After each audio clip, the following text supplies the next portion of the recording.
Daddies, welcome back to प्रशाज moms channel. आज के इस वीडियो में हम बात करेंगे कुछ ऐसी कॉमन मिस्टेक्स के बारे में जो कि पेरेंट अक्सर कर देते हैं अपने बच्चों को ग्रो करते वक्त। एक्चुअली इसको मिस्टेक तो नहीं बोल सकते क्योंकि हर पेरेंट अपना बेस्ट देता है अपने बच्चे को ग्रो करने के लिए, पर फिर भी कभी कभी कुछ एरियाज ऐसे छूट जाते हैं जहाँ पे पेरेंट्स से कुछ गलतियाँ हो जाती है, जिसकी वजह से इसका जो है लॉन्ग टाइम इफेक्ट बच्चों के मन पे पड़ जाता है, जिसकी वजह से अगर पेरेंटिंग जो लैंग्वेज है उसमें कहे तो बच्चे बिगड़ जाते हैं। तो बस यही जो चीज़ें आपके बच्चों के साथ ना हो, इसीलिए जो है मैंने ये वीडियो बनाया है। क्योंकि एज अ पेरेंट जो भी इंफॉर्मेशन हमने कलेक्ट की है हमारी बेटी को ग्रो करने के लिए, क्योंकि हम अक्सर कहीं ना कहीं कुछ ना कुछ देखते हैं जिसकी वजह से हमें ऐसे लगता है कि हम ये मिस्टेक हमारे बच्चे के साथ नहीं करेंगे। तो अपने पर्सनल एक्सपीरियंस के साथ जो भी चीज़ें हमने फॉलो करनी स्टार्ट की है हमारी डेली रूटीन में, ताकि ये गलतियां हमसे ना हो, बस वही मैं आपके साथ शेयर करने वाली हूँ। और I am 100% sure that definitely will helpful for you and your kids. So कोई भी पार्ट मिस मत करना इस वीडियो का। वीडियो को स्टार्ट से एंड तक ज़रूर देखना ताकि इसका आपको और आपके बच्चे को पूरा फ़ायदा हो। तो आइए वीडियो को स्टार्ट करते हैं। तो सबसे पहली मिस्टेक जो कि आप अवॉइड कर सकते हो वो ये है कि छोटी छोटी बातों के ऊपर बच्चों पे कभी भी चिल्लाना नहीं चाहिए। नॉर्मली मैंने देखा है कि पेरेंट जो होते हैं, अगर आप उनके बच्चे ने कप फोड़ दिया है, प्लेट फोड़ दी है, पानी गिरा दिया है या तो फिर टॉयज फैला दिए हैं, तो वो काफ़ी एंग्री हो जाते हैं क्योंकि उनको लगता है कि अभी से बच्चे को जो है डिसिप्लिन नहीं सिखाएंगे तो कब सिखाएंगे, वो तो बिगड़ जाएगा।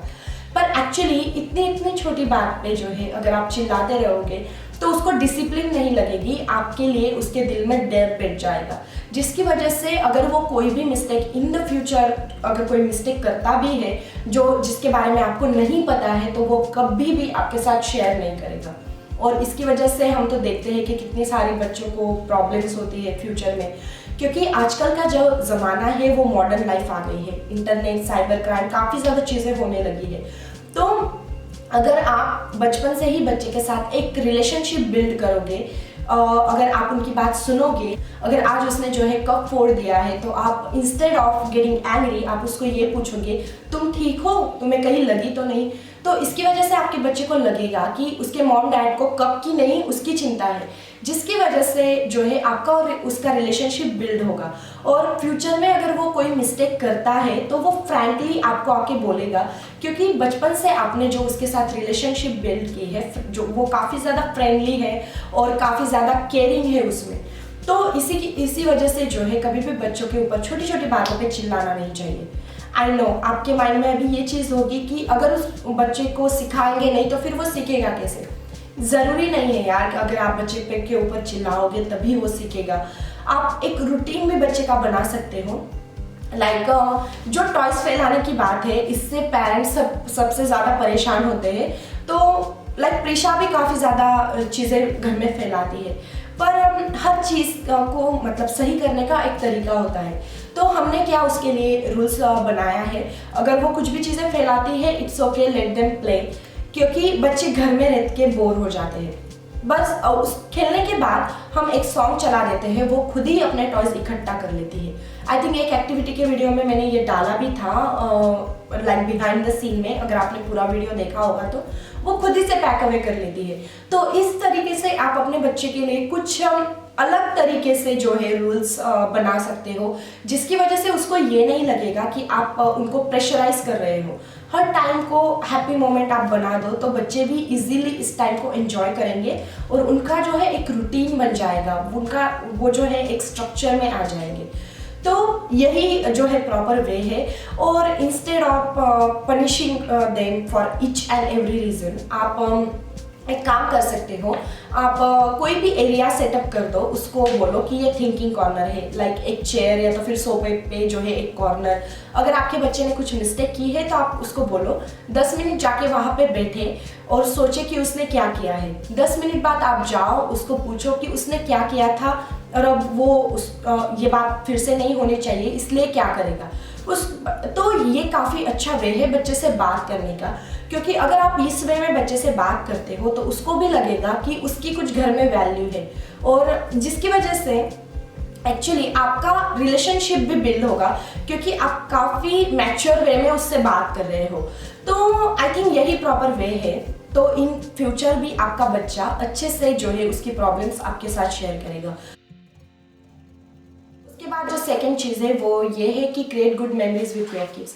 मतलब जो अच्छी मेमोरीज है वो अपने बच्चों के साथ जो है क्रिएट करो। आई कैन अंडरस्टैंड कि आजकल की जो लाइफ है काफ़ी ज़्यादा बिजी हो गई है, पर फिर भी हमें कुछ तो टाइम निकालना चाहिए हमारे बच्चों के लिए। जैसे कि उनके स्कूल में अगर कुछ फंक्शन है, आपके बच्चे ने कहीं पे कुछ पार्टिसिपेट किया है, तो हमें ये जो चीज़ें हैं वो कभी भी मिस नहीं करनी चाहिए, हमें उसको अटेंड करना चाहिए, जिसकी वजह से आपका और आपके बच्चे का अच्छा रिलेशनशिप मेंटेन होगा। अगर आप ऑफिस से आ रहे हो तो बिना टीवी या तो फिर फ़ोन देखे आप अपने बच्चे के साथ वीडियो गेम खेल सकते हो, प्ले डो खेल सकते हो, जिसकी वजह से उसका और आपका रिलेशन तो बिल्ड होगा, उसके साथ साथ इससे उसकी ब्रेन डेवलपमेंट भी होने में हेल्प होगी। आजकल हम जो फ़ोन देखते हैं उसमें वैसे भी कुछ नहीं होता। लाइक तैमूर अली खान स्कूल गया, तैमूर अली खान ने ये खाया वो खाया। तो यार बिना किसी और के बच्चों को देखिए, अगर हम अपने बच्चों के ऊपर फोकस कर लेंगे तो वो ज़्यादा बेटर होगा। क्योंकि ये जो अच्छी मेमोरीज है, जब आप रिटायर होंगे तो आपके रिटायरमेंट में आपको भी याद आएगी, आपके बच्चों को भी याद आएगी। तो फ्यूचर में बच्चों को भी लगेगा कि मेरे माँ बाप ने मेरे साथ कुछ टाइम स्पेंड किया था, तो जो आपने अभी 100% दिया है उसका कम से कम 20% तो आपको रिटर्न मिलेगा। तो बस इसीलिए create good memories with your kids. उसके बाद का पॉइंट ये है कि enjoy communication with your kids. मतलब जो भी आप बातचीत बच्चे के साथ कर रहे हो उसको एंजॉय करो, क्योंकि नॉर्मली जब बच्चे घर में आते हैं तो पेरेंट्स इसी तरीके से पूछते हैं कि मार्क्स क्यों कम आए, तुम घर लेट क्यों आए, तुम कहाँ गए थे। तो instead of asking all this question आप ये पूछ सकते हो कि हाउ वाज योर डे। तो एक्चुअली इसमें जो है आपके बच्चे को भी हैबिट हो जाएगी कि उसके पूरे दिन में क्या हुआ था वो आपको बताए, कि उसके कॉलेज में क्या हुआ था या तो फिर उसके स्कूल में क्या हुआ था। तो ये उसकी हैबिट बन जाएगी। तो ये जो हैबिट है आप बच्चे को काफ़ी बचपन से ही लगा सकते हो। जब से आपका बच्चा जो है 6 महीने का 1 साल का हो तब से आप जाओ उससे बात करो, वो क्या कर रहा है, क्यों कर रहा है, ये जानने की कोशिश करो, क्योंकि इन सारी चीज़ों से आपको भी पता चलेगा कि आपका बच्चा जो है किस चीज़ में इंटरेस्टेड है, वो क्या करना चाहता है। तो आप बचपन से ही उसी एरिया में उसके लिए फोकस करोगे तो फ्यूचर में आपको चिंता करने की ज़रूरत नहीं पड़ेगी कि इसके करियर के लिए आप कौन सा पाथ चुनें।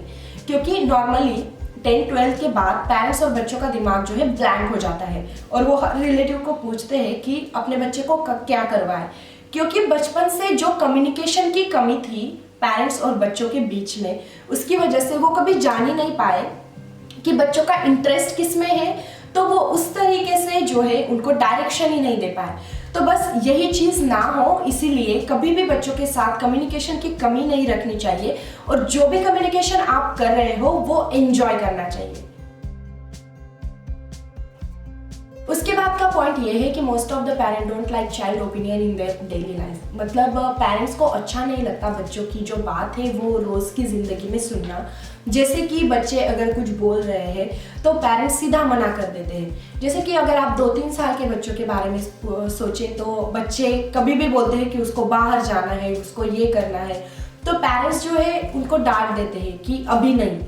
पर अभी क्यों नहीं ये उनको बताना ज़रूरी है प्रॉपर रीज़न के साथ। जैसे कि बच्चा बोल रहा है उसको बाहर जाना है, तो आप उसको, अगर आपको कुछ काम है तो आप उसको बोलो कि अभी ये ज़्यादा ज़रूरी है, आपको ये काम फिनिश करना है, उसके बाद आप उसको जो है लेके जाओगे।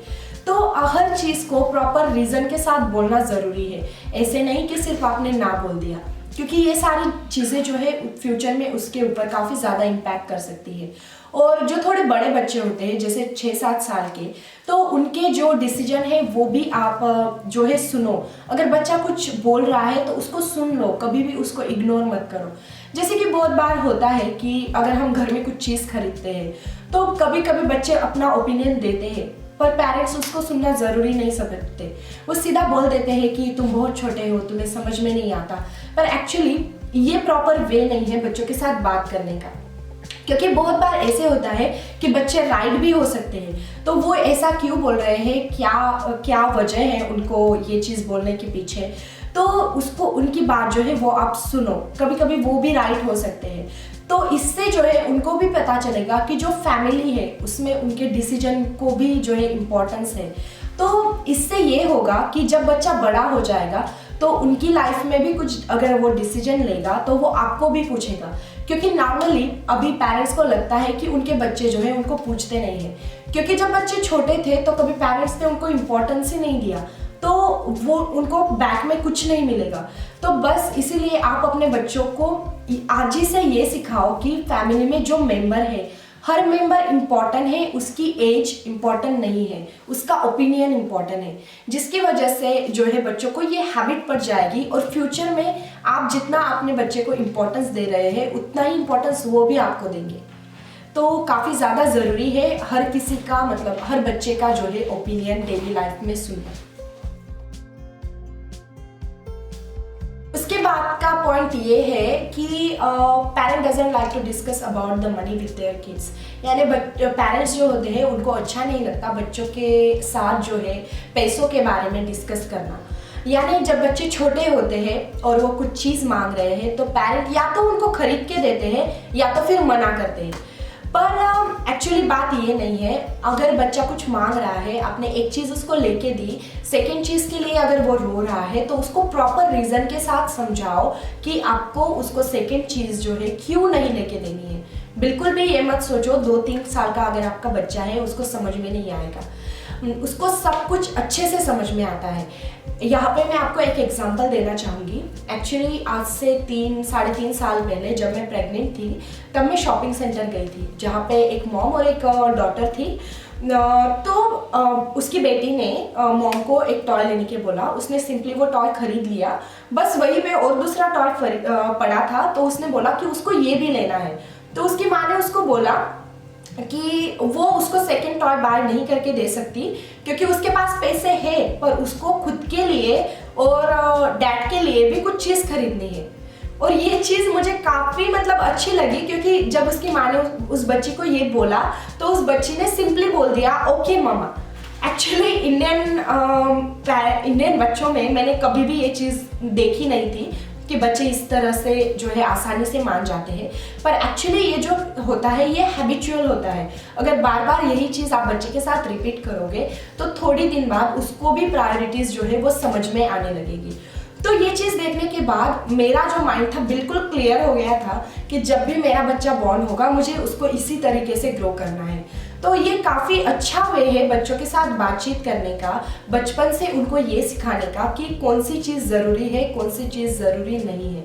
मैं ये नहीं बोलती कि हर बार आप बच्चे को मना ही करो, पर कभी कभी बच्चे को ना सुनने की आदत डलवाओ, क्योंकि आजकल क्या होता है पापा की सैलरी 30,000 है और बच्चे को 30,000 का फ़ोन चाहिए, जबकि उसके पेरेंट्स को होम लोन देना है, कार लोन देना है, तभी भी बच्चे को लगता है कि अकाउंट में पैसे पड़े हैं तो उसको फ़ोन क्यों नहीं लेके दे रहे। और यहाँ पे जो होता है पेरेंट को शर्म आती है बच्चे को एक्सप्लेन करना कि उनके जो है लोन्स लेके रखे हैं उनको वो पे करनी है, उनकी कुछ ज़रूरतें हैं।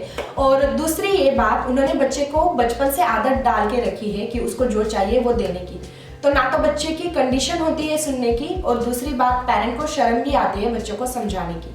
तो ये काफ़ी जो है मुझे लगता है काफ़ी रॉन्ग चीज़ है।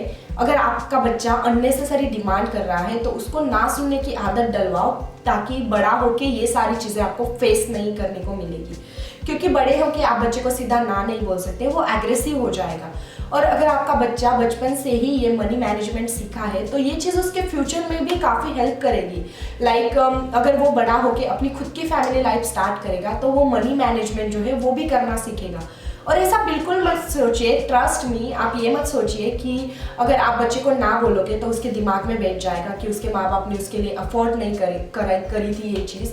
ऐसे कुछ नहीं होगा। आप प्रॉपर रीज़न के साथ बच्चे को अगर ना बोलोगे, प्रॉपर चीज़ें बता के उसको ना बोलोगे, तो उसको भी समझ में आएगा। इसमें शर्म करने की कोई बात नहीं है यार, आप सीधा अच्छे से एक्सप्लेन करो, मैच्योर पर्सन की तरह बच्चों के साथ बात करो बचपन से ही। तो ये आपके लिए भी अच्छा होगा और आपके बच्चों के लिए भी अच्छा होगा, और इन फ्यूचर आपको भी लगेगा कि आपने अपने बच्चे को जो है गुड वैल्यूज़ दी है, गुड वैल्यूज़ सिखाई है। तो प्लीज़ कभी भी बच्चों के साथ ये जो पैसों का डिसीजन है इसके बारे में जो है बातचीत करना अवॉइड मत कीजिए। तो बस यही सारी बातें थी जो आपको कंसीडर करना ज़रूरी है आपके बच्चे को ग्रो करते वक्त। उसके बाद सबसे इम्पॉर्टेंट बात मैं आपको ये बताना चाहूँगी, जब भी आप बच्चे को ग्रो करते हो कभी भी गुड मेमोरीज कैप्चर करना मत भूलिए। 2-3 वीक बाद जो होते हैं हमने पिक्चर क्लिक किए, हम स्टेटस रख के फेसबुक पे डाल के उसको डिलीट कर देते हैं, पर आप ऐसे मत कीजिए, उसको गूगल ड्राइव में डालिए या तो फिर जो है आप अच्छा सा एल्बम क्रिएट कीजिए, जिसकी वजह से ये सारी मेमोरीज जो है जब आपके बच्चे बड़े हो जाएंगे आप एक साथ देखोगे तो आपको भी जो ओल्ड मोमेंट है वो अच्छे से याद आएंगे। तो कभी भी गुड मेमोरीज जो है कैप्चर करना मत भूलिए। गूगल ड्राइव में इसको डालना काफ़ी आसान है, अगर आपको नहीं पता है तो आप मुझे बोलिए, मैं इस पे जो है आपको डिटेल में वीडियो डाल के बताऊंगी, और अगर आपको पता है तो फिर कोई बात नहीं। तो बस यही सारी बातें थी गाइस, आई होप आपको अच्छी लगी होगी, और अगर अच्छी लगी है तो वीडियो को लाइक और शेयर करना मत भूलिए, और नीचे दिए गए लाल सब्सक्राइब बटन को हिट करके बेल आइकन को भी हिट कर दीजिए ताकि नेक्स्ट वीडियो की इंपॉर्टेंट इंफॉर्मेशन आप ना मिस कर पाओ। तो बस हम फिर मिलेंगे नेक्स्ट वीडियो में। See you next time, bye bye.